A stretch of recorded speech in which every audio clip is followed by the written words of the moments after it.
فقال رسول الله صلى الله عليه وسلم شهر كتب الله عليكم صيامه وسننت لكم قيامه اللهم صل على محمد عبدك ورسولك وصل على المؤمنين والمؤمنات والمسلمين والمسلمات. انتهائی محترم مسلمانانو ورونو، دغه میاشت چې نن دغه اولنۍ ورځ ده، اولنۍ روژه ده، دې ته رمضان المبارک میاشت ویل کېږي. کال کې 12 میاشتې دي او په دغه 12 میاشتو کې دا د ټولو نه غوره میاشت ده. دغه ورځې او شپې چې کومې په موږ او تاسو باندې راغلي دي او شروع دي، دا په ټولو کې غوره دي. دا میاشت په ټولو میاشتو کې غوره میاشت ده. رمضان دا د رمز نه دی، یا خو په معنا د سوځولو سره راځي، یعنی د رمضان مبارک په دغه میاشت کې ګناهونه سوځيږي د یو مؤمن بندنم. د رمضان مبارک دغه روزي دغه عبادتونه د انسان د بدن نه د ګناهونه دغه سوځي څنګه چې یو ګرم سیز هغه سوځول کوي. محترم، یا دویم نمبر رمضان د رمز نه په معنا د زمکه خپل رس وزول، یعنی مطلب دا څنګه چې د غزمکه باندې انسان په ګرم زمکه باندې خپې کېږي او د زمکه د انسان خپې سوځي، دغه سي د رمضان مبارک د روزه د انسان د بدن ته تکلیف ور کوي، د په مشقت کې اچي، د سوځي، د دین چې هغه کم خواهشات دنیوي دي د ګناهونو طرف تر دې میلان او رغبت کیږي، د رمضان مبارک د روزه ورنه هغه سوځي. محترم، او دا میاشت د دې په باره کې الله رب ذوالجلال قرآن مجید کې فرمایي شهر رمضان الذي انزل فيه القرآن. ګوري الله رب ذوالجلال چې خپل د عظیم کتاب نازلوو، دای په بل میاشت کې نازل نه کو، دای د رمضان مبارک په دې میاشت کې نازل کو. صرف قرآن مجید نه، علما فرمایي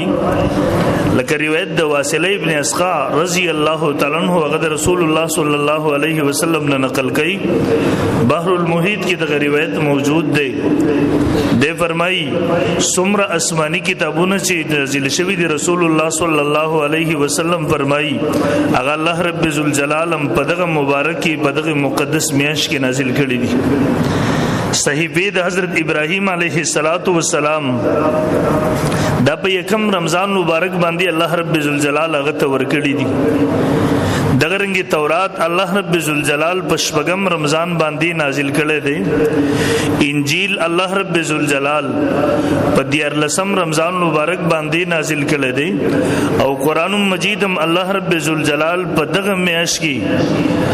رب ذوالجلال د لوح محفوظ نه آسمانی دنیا ته نازل کړي دي، نزول شوه دي. او د الته نبی لګ په درش غاله کې رسول الله صلی الله علیه وسلم تراغله دي. محترمو، د رمضان مبارک د میاشت رسول الله صلی الله علیه وسلم صحابه کرام رضی الله عنهم اجمعین ته خپل امت ته دغه میاشت انتهایی زیات تاکید کړي دي. دغه میاشت مبارکی حضرت سلمان رضی الله تعالی عنہ د نبی علیہ الصلوۃ والسلام صحابی دی. د فرمایي د رمضان مبارک میاشت راغله، یو ورځ رمضان مبارک میاشت پاتې ده. نبی علیہ الصلوۃ والسلام خطبنا رسول الله صلی الله علیه وسلم فی آخر یوم من شعبان. د شعبان اخرنی ورځ د رسول الله صلی الله علیه وسلم په دې کې مونږ ته خطبه وکړه، مونږ ته خطاب وکړو، مونږ ته بیان وکړو، مونږ ته درس راکو. د رمضان مبارک په حواله سره رسول الله صلی الله علیه وسلم فرمایي یا ایها الناس قد اظلکم شهر عظیم مبارک. او خلقو پتاسو باندې یو ډیر لوی عظیم او مبارک میاشت را روانه ده. تاسو باندې یو ډیر لوی عظیم میاشت راغله. شهر فيه ليلة خير من 1000 شهر. دی میاش کی یو شپه ده چې اگر زرو میاشتو نه غوره د لیلۃ القدر خیر من 1000 شهر، چې مونږ ورته شپه د قدر وایو، لیلۃ القدر ورته ویل کی. هغه په رمضان مبارک په دغه اخیر جمعو کې به ان شاء الله العزیز به جمعه کې کله تفصیل وکړو. او دویم نبی علیہ الصلوۃ والسلام فرمائے شهر جعل الله صيامه فریضه وقيام ليله تطوعا.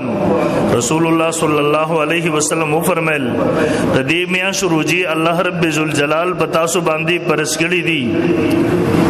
د دې شپې قیام الله رب ذوالجلال ستاسو لپاره د ثواب زیز ګرځولې دی. لکه یو بل حدیث کې راځي نبی علیہ الصلوۃ والسلام فرمایي شهر كتب الله علیکم صيامه. دا دې میاشت چې الله رب ذوالجلال د دې روزي پتا سو باندې پرس کړی دي. کتب علیکم الصيام کما کتب علی الذین من قبلکم لعلکم تتقون. پتا سو باندې روزي پرس کړی شوی دي لکه څنګه چې په مخ کې خلکو باندې پرس کړی شوی وي. ذهن ته انسان د دغه نه ذهن ته یو یره غونته کې راتله پتا سو روزي پرس کړی شوی دي. اوس په ټوله ورځ خوراک سکاک نه کوو، ټوله ورځ په پابندۍ کې اوسې دا خو به مشکله وي. الله رب ذوالجلال فرمایي کما کتب علیکم الصيام.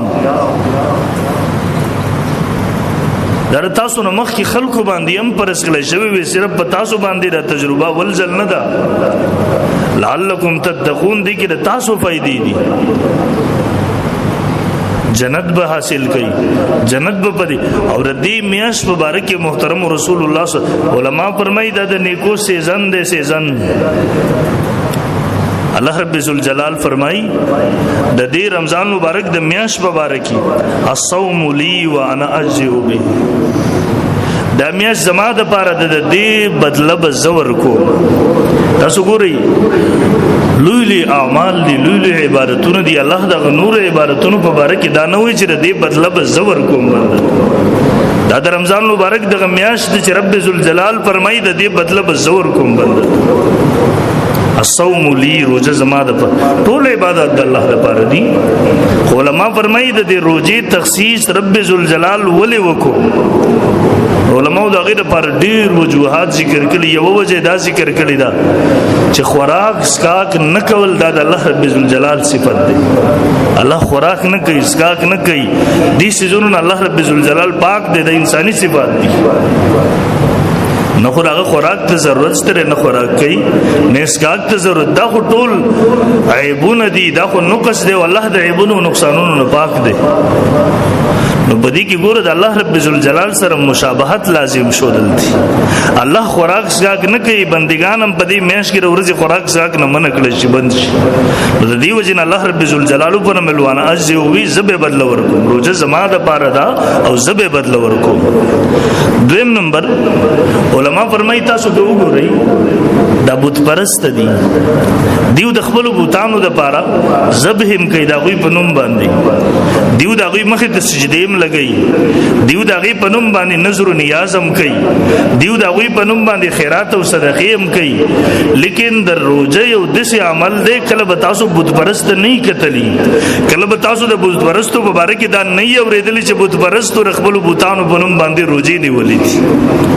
دا صرف د مسلمانانو هغه امتیازي شان دی چې دا د رب ذوالجلال د پاره روزي نيسي. دیو چې رب ذوالجلال فرمایل الصوم لي روزه زما د پاره دو بدل به زور کوم بنده. او دریم نمبر علما فرمایي یو بنده چې د چا حق غصب د چا حق په ناجایز او ناروا طریقې سره واغستو، د قیامت په ورځ به الله رب ذوالجلال د دې بنده نیکیانې د دنه واخلي او صاحب حق د چانه چې د حق غستره هغه ته به ورکی. کړه د سره څه قسمه اعمال رب ردنه واخلي دغه په عمل نامه کې هغه ته به ورکی، هغه په تول کې به وتل لشي. لیکن د رمضان مبارک د روزي د سیس دی چې دا برده په حق کې بنده نه بدانه شي غسته کېږي. دیو جن رب ذوالجلال فرمایله الصوم لي روزه زما د پاره د دې بدل بزور کو. او څلورم نمبر علماء کرام فرمایي د عام عباداتو د اجر د لسونه شروع شي او د 200 پوری رسیږي څومره اخلاص یې عمر الله رب ذوالجلال اجر زیات ورکړي لیکن د رمضان مبارک د میاش مبارک رب ذوالجلال او فرمایل دا زما د پاره دی ردی بدل بزور کوم یعنی د دې میاش د دې رجوع مبارک الله رب ذوالجلال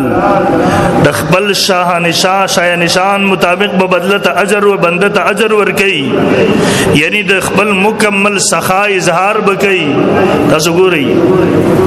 کله کله سړی لاړ شي او دنیاي افسر تر هغې نه خپل یو حق وړ د هغې نه څه انعام وصولوي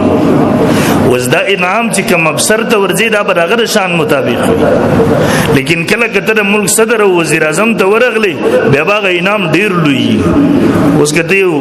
ایسچو ته ورغلی یو ډي اس پي ته ورغلی خو تا ته به انعام درکړي او ناظم صاحب ته ورغلی چلو 1500 روپۍ به درکړي لیکن که ته د ملک صدر او وزیر اعظم ته ورغلی هغه تعالی 1500 روپۍ نه درکړي ذکر هغه شای نشان نه دی دا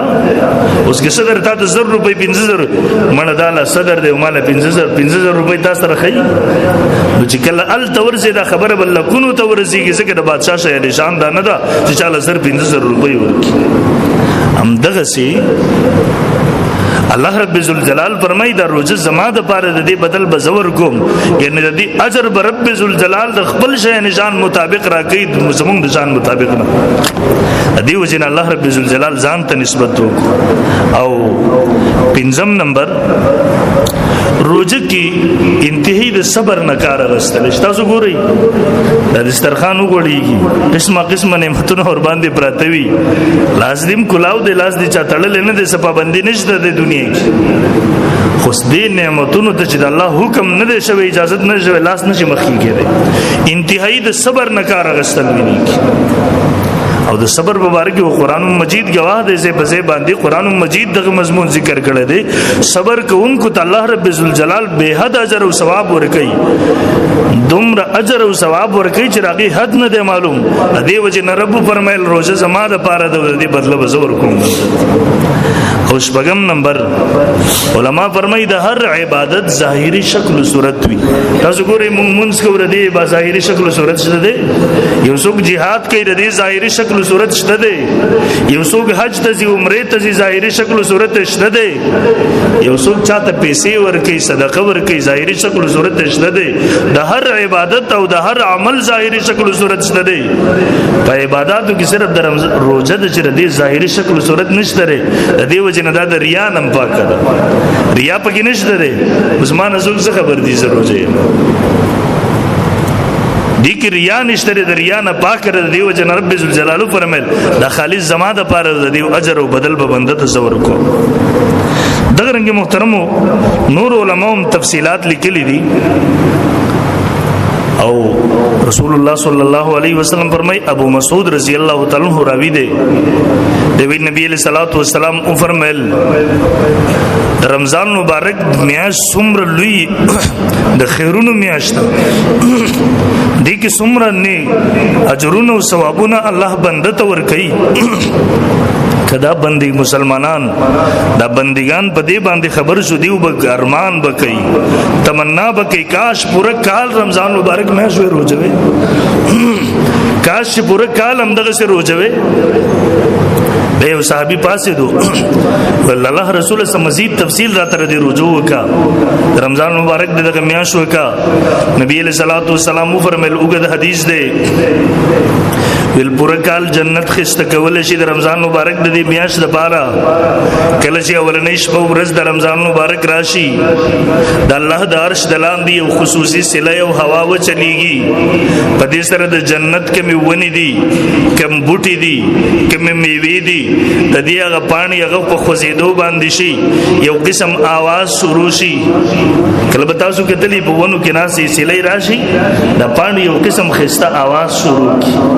په دې ورځ او دیش به باندې د رمضان مبارک کې هغه خصوصي سلی د عرش د لاندې وچلیږي دا ونو دا باندې یو خسته بهترین आवाज شروع کې مزیدار او په دې ورځ باندې الله رب ذوالجلال ته دا حور عینات چې خصوصي حورې دي الله رب ذوالجلال ته درخواست کوي یا الله زمون نکاح د هغه خلکو سره وکړي چې هغه روزدار دي ستاسو لپاره روزي نیولې دي د رمضان مبارک په دغه میاشت کې روزه نیسي نبی علیہ الصلوۃ والسلام فرمایي څوک چې روزي نیسي الله رب ذوالجلال د هغه حورو نکاح د جنتیانو سره انجمام ته روزه نیسو مشقت را ترابیغ شي تکلیف را ترابیغ شي پس ذهن کې دارا والا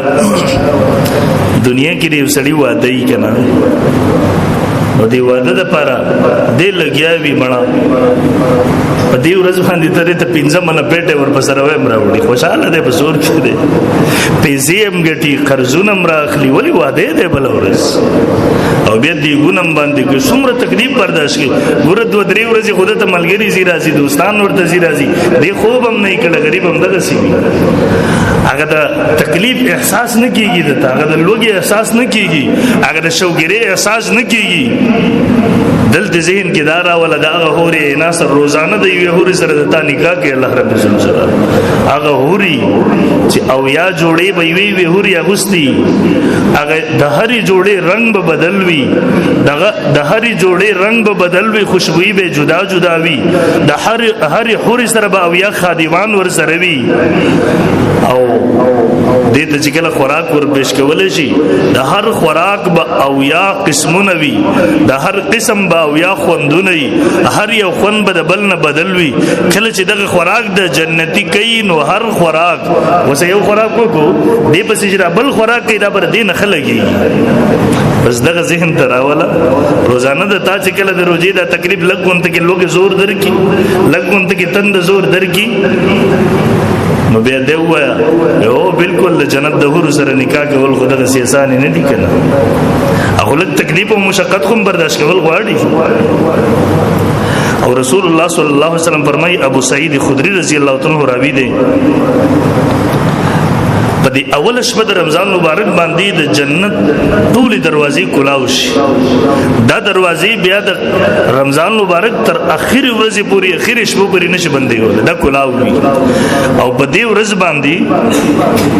په دې شپو کې چې څوک عبادت کوي د هر سجدي په بدل کې الله رب ذوالجلال التر سونی د سرو زرو یو محل د لپاره تیاری په هر سجدي باندې او دغه جنت رسول الله صلی الله علیه وسلم فرمایي د پسرو یاقوت باندې خستګل شوی وي او د هر ورځ پر روزه باندې ردی بندر لپاره او یا زر پرشتي دعا کوي د سحر نه دی روزه شي د ماخام پورې لوګه تند برداشت کوي تکلیف برداشت کوي د ماخام د روزه ماته پورې او یا زر پرشتي در مغفرت د لپاره دعاګانې محترمو که کم تکلیف ما او تا برداشت کوو هغه کې نو عرض مې کوو هغه حدیث مې تاسو په وړاندې پیش کړو رسول الله صلی الله علیه وسلم فرمایي جعل الله صيامه فریضه وقيام ليله تطوعا الله د دې میاشتې روزي په تاسو برس کړې دي مسلمان عاقل بالغ نارینه زنانه دی باندې الله رب الجلال چې د مقیم وی روزي ور باندې فرض دي فمن شهد منکم الشهر فليصوم تاسو نه چې څوک د میاشت د حاضر چې د روزي ونیسي ومن كان مريضا او على سفر فعده من ايام اخر یو څوک بتاسو کې مریض دی تکلیف دی ورته د سي مریض دی چې د ته پدره کې دا روزه زونی زما د تکلیف زیاتیږي د دین زم مرګ تر رسېږي زما د مرز لا علاج کیږي یا یو د ډاکټر او حکیم چې مسلمان ډاکټر او حکیم دی یو خو دې سره ایمان نه ساتي هغه د سره د روزو د غزین د خلاف د مدرسې مسجد د علماء او د شاعر الله عبادت اسید هغه ور سره بوغزي دا هغه ډاکټر حکیم رائے له اعتبار نشته هغه حکیم او ډاکټر چې بخبل منځګزار دی بخبل باندې روزدار دی د روزو اهمیت دغه په ځل کې دی دغه حکیم او ډاکټر رائے له اعتبار دی هغه تاسو وی چې روزي درته نقصان در رسي نو به روزي پریک دوا چې کله استخشوي مسله د خشوله به بر دي قضا ونی او کې وسړی شیخ بانی دی وزدت رخ کېدو د سره دسی مریض دی بوډا دی کمزور دی سر درخ کېدو د سره امید نشته دی رو پرو باندې خط اخو مرز طرف ته ور روان دی جون امیدونه ورنه ختم شوی دی یا بوډا دی کمزوري طرف ته رو روان دی نو دې به پیډه ور کې راغی نو رسته یو سړی مسافر دی سفر په دوران کې دی نو دتم شریعت اجازه ورکړي شری سفر کې چې د روزه ماته خو ور ادا دي چې د روزه ونیس نن سبا سفرونو کې ټول سہولیات هم شته په دې کې روزه ماته په دې سفرونو کې چې روزه ونیسي خبري رسول الله صلی الله علیه وسلم په خپل باندې د رمضان مبارک میاشت یو جهادي سفر باندې روان په خپل نبی علیہ الصلوۃ والسلام د رمضان مبارک په دې میاشت کې روزه صحابه کرام رضی الله عنهم اجمعین ورسره دي روزه دي د عربو تیز نور ګرمي ده شدت سره دیو باغ اسونو خانو باندې ناس دي روان دي یو صحابي ده هغه انتهایی ګرمایش د وجنه بهوش صحابه کرام راوورځي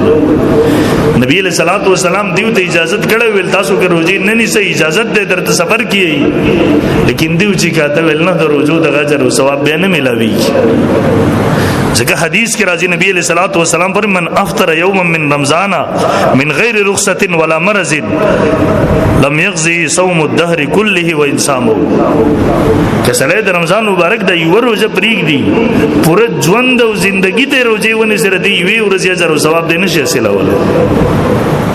نو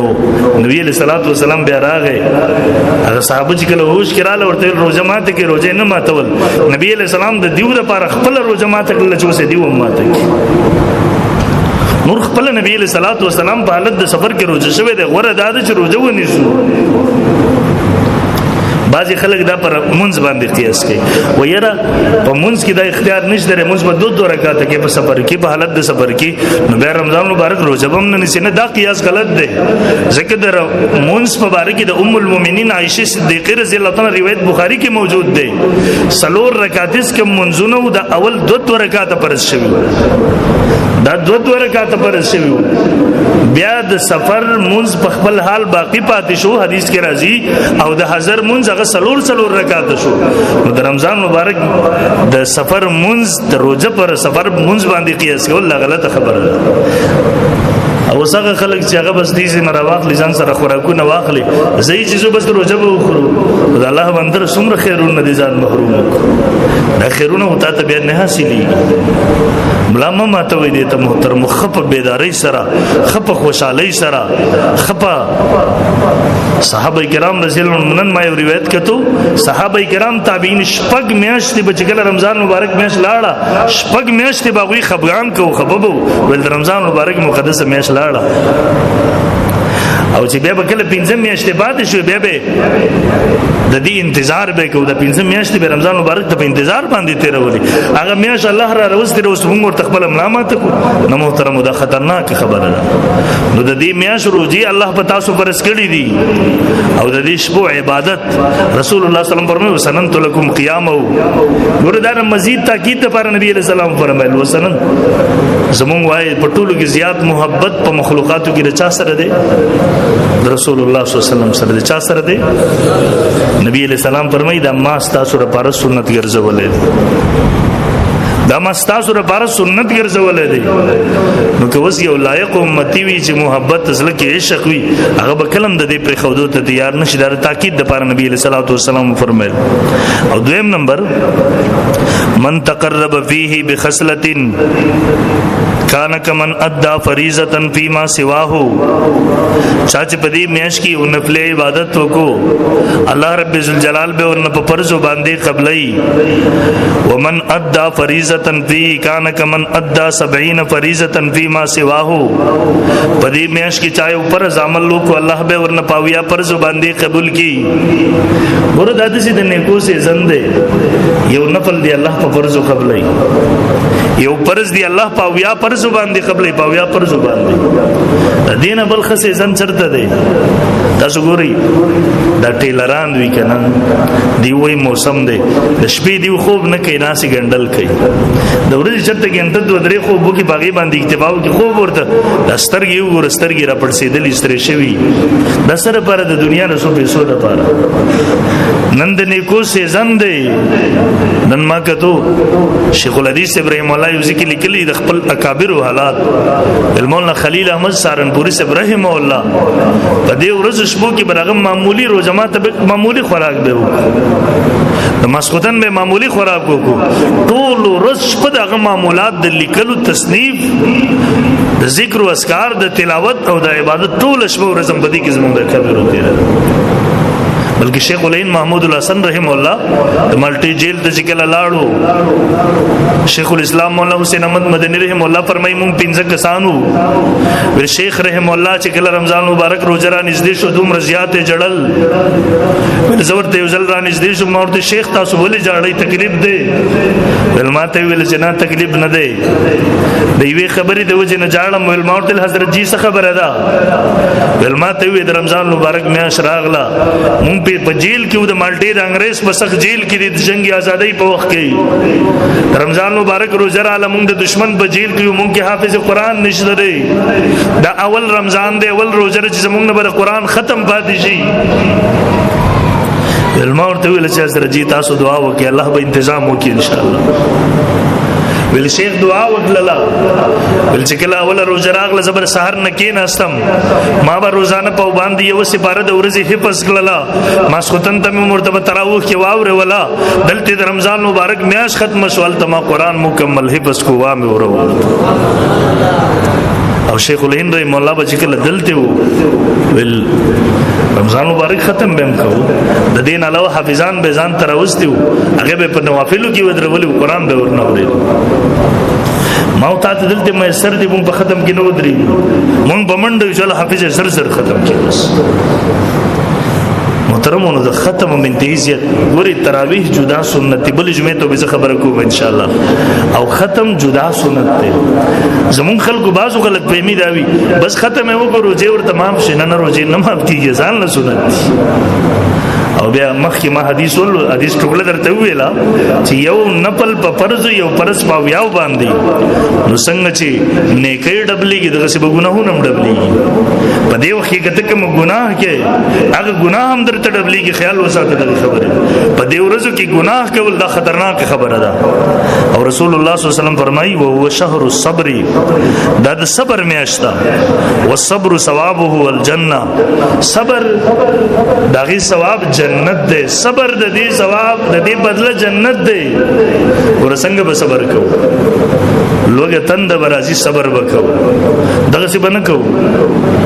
معمولی خبر دی بزین غلط اور کنسل شروع کیلتا ولی مړه د روزي دماغ دی د روزي مازغري بس چوب شه دا الله بنده د روزي ته څومره غلط تشبیه ورکه بخاری شریف کی روایت موجود دی نبی علیہ السلام فرمایي څوک د تاسو سره جګړه کوي په دې روزي کې ورته وې زما روزه ده ستام روزه ستې چوب شه تاته کنزل وکړه کنزل مکوا ایو کنزل لخور وکي تور تر مور او د خور او ټول شروع وکي نه چوب شه په ځل کې وګڼه زما روزه ده کې دې شری د نوی روزه څخه کنزل کوي دا د صبر میاشت تکلیف مشکلات هر قسم حالات چې راځي صبر وکاو په دې باندې پریاد بنک یا روزي وړې سختي دي کنه او دا د الله شان دی د حج عمره ته سړی لاړ شي هر یو نیک عمل دی کی سړی چې دا نیت کله وړي بس مړه په دې سوچ کې وي بس خپه قلاره سہولتونه نو چې څوک د سہولتونو باندې باندې تل د هر عمل ډیر سخت مشکل وي بیا داسې دا رمضان یو چا ځان ته سخت دی او دومره سخت روزي دي کنه دا ځل خو به کې ګرمي نشته نو دا څوک چې څنګه وای مکه سي ورته الله سخت دی او دا څوک چې مړه چې د الله حکم یې کنه یو نه چې د دوه ډبل راته حکم بیا به نه سم ان شاء الله نو به بي خي آسان بیا پکې خو چې کله درته تکلیف نه ملاويږي دا سره روزه شو چې کله درته تکلیف ملاویږي ته خوشاله شه په دې تکلیف اجر راکړي الله رب نبی علیہ الصلوۃ والسلام فرمای والصبر ثوابه الجنه، ثواب جنت ته، بدله جنت دا. وشهر المواسات، دا میاش د غمخواری دا، دا د همدردی دا.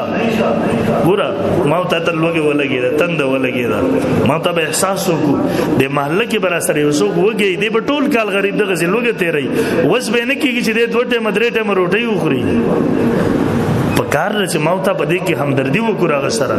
ځان ته لس قسمه خوراکونه تیارو چې دا کم از کم نیم په نیمه نوي نو دا دوه درې خوراکونه خو دته تنظیم وکړو کنه دغه سینجدار سره خبر راتاو ګلاس ورن راتاو. نبی صلی الله علیه وسلم در همدردی میاشتا. وشهر یزاد فی رزق المؤمن فی، د مؤمن بنده پر رزق کې زیادت الله رب ذوالجلال راولي. من فطر فی صائما کان مغفرة لذنوبه وعتق رقبته من النار. چاچ یو روزدار باندې روزماته وکړو، چاچ یو روزدار باندې روزماته وکړو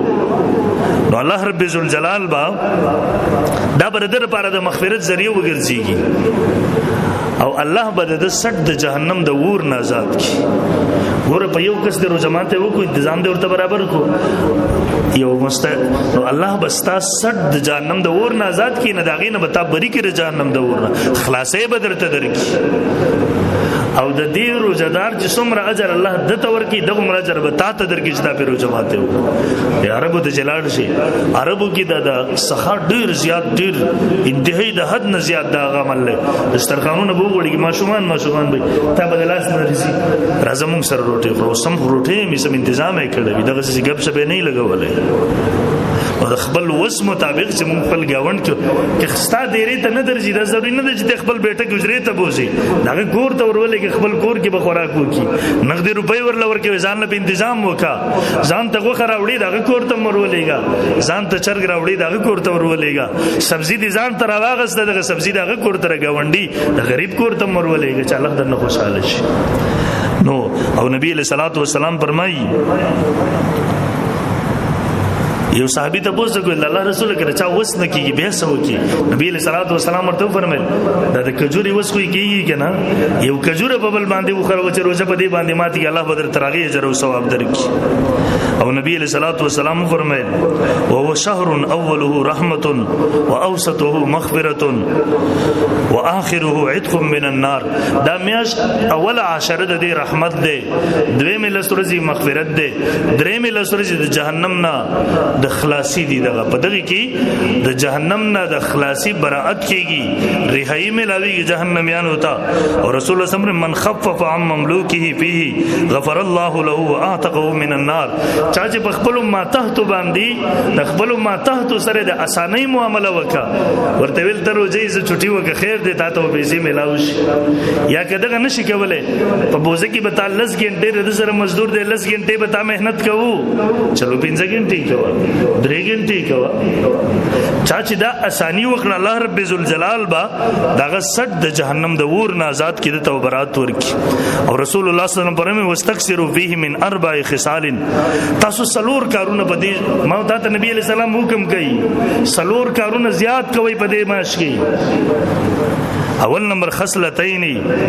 ترزون بهما ربكم دو خصلتونه د سری چې تاسو په دې باندې خپل رب راضي کوي. اول نمبر وخصلتان لا غنا بكم عنهما دو خصلتونه د سری دو عملونه چې دین تاسو لپاره خلاصې نشته. فاما الخصلتان اللتان ترزون بهما ربكم فشهادة ان لا اله الا الله وتستغفرونه. یو کلمه شهادت د دې زیات ورت کوي یعنی سره ذکر کوي په دې وخت کې سره سره تسبیح ور سره وي دا تسبیح بازي خلک وي د پدی باندې ریاکاری د خونه محترم دی باندې ریاکاری نشته لري. تسبیح چې سړی لاس کې وی کنه نو یو خو چې تسبیح بلاس کې اوس په دې خلته چاته کنزل نشي کولای ځکه تسبیح ور سره د تمنه کوي چغلي غیبت نشي کولای. اوس وسو کوئی ګور لاس کې تسبیح دی او ته چغلي غیبت کې دا تسبیح چې ستا په لاس کې ستا ګوتې به خارخ دیږي ستا زړه او جبه به متوجي وي ذکر ته ان شاء الله. او ثابتم دی په روایتو کې دی باندې بدعت اطلاق کول در جهلاو کار دی دغه ته بدعت نه ویل کیږي. نو تسبیح ځان سره ذکر اسکار کوو په دیو او استغفار زیات کوو بخنه واړه. او دو خصلتون نور نبی علیہ الصلوۃ والسلام فرمایي فتسألون الله الجنة د الله نه د جنت سوال کوي او ور نه د جهنم نه پناه غواړي ډیر زیاته. او نبی علیہ السلام پر ومن اسقى صائما سقاه الله من حوضي شربة لا يزمو حتى يدخل الجنة. چا چې په دې ورځو کې د رمضان مبارک په دې روزو کې یو روزدار باندې سکاک وکړو هغه ته کې شوی د بیګات شربت ور باندې وسکو لسی ور باندې وسکلا پاکي صفا او به ور باندې وسکلي الله رب ذوالجلال به زما حوض د قیامت ورځ چې انسان د تندې واله نور راخ کته شوی د تندې نه د جبر سړی راوتی الله به زما د حوض نه په د باندې وبوسکی چې بیا برغه نه پستند نه لګي انسان. نو محترم ورز میکو محترم چې خیال وساتو خپل روزو. نبی علیہ الصلوۃ والسلام پر الصوم جنہ ما لم یخرقا دا روزه ډال دی ډال تر سوچ بنده د خپل باندې سری کړي نه ماته کړي نه. مطلب روزه ډال لې یعنی څنګه په ډال سره یو سړی د دشمن نه ځان بچ کی د ډیر روزي په ډال سره ته د جهنم د عذاب نه بچ کیږي د الله د ناراضتیا او د غصې نه بچ کیږي د جهنم د اور نه ستاره لپاره د بچاو ذریعہ ده. یو صحابي ته پوښتنه کوي الله رسوله د دې ریکېدل پس سره راځي. نبی علیہ الصلوۃ والسلام ورته جواب ورکول په دروغ او غیبت سره. دا دروغ او غیبت دا ډال سری کوي د بنده. علماء مشایخ لیکي د حدیث دلان دي بنده تر 15 شپږ خبرو زیات اهتمام پکار دی په دې روزه کې. اول نمبر د دې نظر حفاظت پکار دی. اسیم د نظر حفاظت کول ټول کال پکار دی خو په دې میاش کې بیا په خصوصیت سره پکار دی. دویم نمبر د جبه حفاظت پکار دی خصوصا د غیبت نه او د چغلې او دروغ. دا جبا دا مون کنټرول کو به دې سره الله ناراض نه دې جبا موتا جنت تم بوتلی شي زمو ستاره جهنم تلو ذریعہ ګرځي. خصوصا په دې رمضان مبارک په میاش کې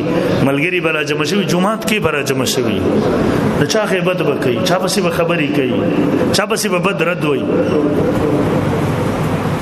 او یو دو روایت کې راځي نبی علیہ الصلوۃ والسلام ته اطلاع راغله ویل یو دو زنانه دي روزه دي ډیر زیات راحت نه زیات وږي شوی دي مرګ ته نږدې دي. نبی علیہ السلام یو پیاله ورکړه ورته فرمایل ول دی ته وای چې بده کې الټي وکي الټي چې پکې وکړه د وینې الټي وکړلې په دې کې تازه تازه غوخي راول وې دي. نبی علیہ الصلوۃ والسلام فرمایل ول دی غیبت کړل دي هغه غیبت سره دیو د خپل مسلمان ور غوخي کړل لغوي وینې اسکلې دي. علماء فرمای په دې غیبت سره انسان ته لوګ او تند لګي. غیبت د یو چا پسې خبرې شروع دي دغه خلاف دی نه خو دغه خبره د یو چا وزنه موجود تاسو سره زما په باره کې دغه خبرې کې کزه خبر شمزو په دې باندې خپه شم اوس که باغ کې دا خبره نشته ورته پسې کې نو بیا خدا بهتان دی الله پیغمبر فرمایي. نو د غیبت نه چو او به خصوصیت سره وخت زین کوم ټیم پاسه کو لړو کو په دې ورځ کې مونږ تاش کو په دې د الله بندګانو د څومره بهترین میاشت درنه کو سیزن دې منډای لګېدلې دا مونږ لړوان کو په دې وخت کې قسم دې ډېر سخت تر بد قسمتۍ خبره فیسبوک باندې په گیمونو باندې په لړوانو باندې مونږ ټیم ځای نه مونږ عبادت وکړو په دې میاشت کې مونږ ذکر اذکار وکړو قرآن تلاوت وکړو خپل سترګې قرآن سره آشنا. او دریم نمبر علماء فرمایي د غوږ حفاظت وکړو. څنګه غیبت کول ګناه ده دروغ ویل ګناه ده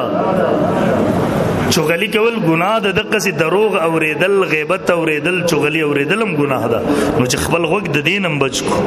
او سلورم نمبر خپل ګیډه بیګا ته چې روزه ماتو سوچ کو رقم مال چې زر اورم خپل بچو ته ځان ته روزه په ماتو د حلال دی که حرام دی. علما فرمایي د مشتبه چیز نه مونږ ځان وساتو ذکر دی خو مطلب دا دی چې ټول ورځ د لوګه تند تیر کړل اوس د بیګا ته ګیډه ته حرام ور گزارل. او پنځم نمبر کم حلال مال چې دی دینم زیات ځانونه پړسو و چې پښمنه راغه دومره وخرو چې ماسپخینه پورې ګرځېدو نه یو او د ماخامه پورې تر لوګي احساس ونه چې نو دې روزي څه پیدا شي لګو اخرى ماسوتنم لګو اخرى پښمنی کې او ماخام کې لګو اخرى زیات ځان پوره مړو نیم موړ کزان ځکه چې تاسو د لوګي او د تند احساس وشي کنه و چې د لوګي او تند احساس درته نه کیږي د روزه شوره پړه نو دغه سي د حلال مال نه علماء لیکلي دومره زیات ځان موړ لکو. او شپږم نمبر باندې چې پزله کې